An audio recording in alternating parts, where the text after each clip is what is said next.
अस्सलामुअलैकुम दोस्तों, व्हाट्सएप पर आप कोई भी पिक्चर, कोई भी वीडियो, कोई भी ऑडियो, कोई भी डॉक्यूमेंट डाउनलोड करने की ट्राई करते हैं तो आप लोगों के सामने एक एरर आता है, sorry this media file does not exist on your internal storage.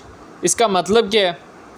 मतलब ये है कि आपने यहाँ से फ़ाइल मैनेजर में जाके उस ऑडियो को, उस वीडियो को, उस डॉक्यूमेंट को डिलीट कर दिया है। या तो आपने डिलीट कर दिया है या आपने एसडी कार्ड, मेमोरी कार्ड अपने मोबाइल में डाला हुआ था और उस मेमोरी कार्ड को आपने निकाल दिया है, तब भी आप लोगों के सामने ये एरर आ रहा है।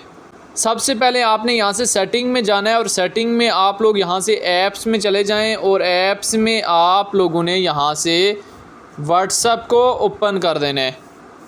व्हाट्सएप को ओपन करने के बाद मोबाइल डेटा एंड वाईफाई वाले ऑप्शन में आके बैकग्राउंड डेटा इनेबल नहीं है तो इसको इनेबल आप लोगों ने कर देना है।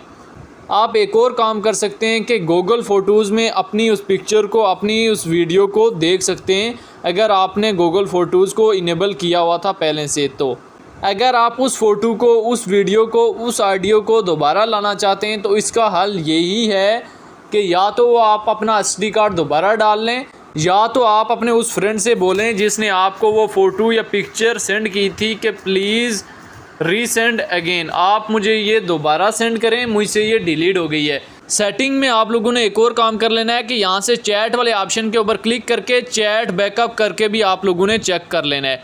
ऐसा भी होता है कि आप एक व्हाट्सएप से दूसरे व्हाट्सएप पे गए होते हैं, मतलब नॉर्मल व्हाट्सएप से बिज़नेस व्हाट्सएप पे गए होते हैं या जीबी व्हाट्सएप पे गए होते हैं, तो तब भी आप लोगों के सामने डाउनलोड फेल का एरर आता है।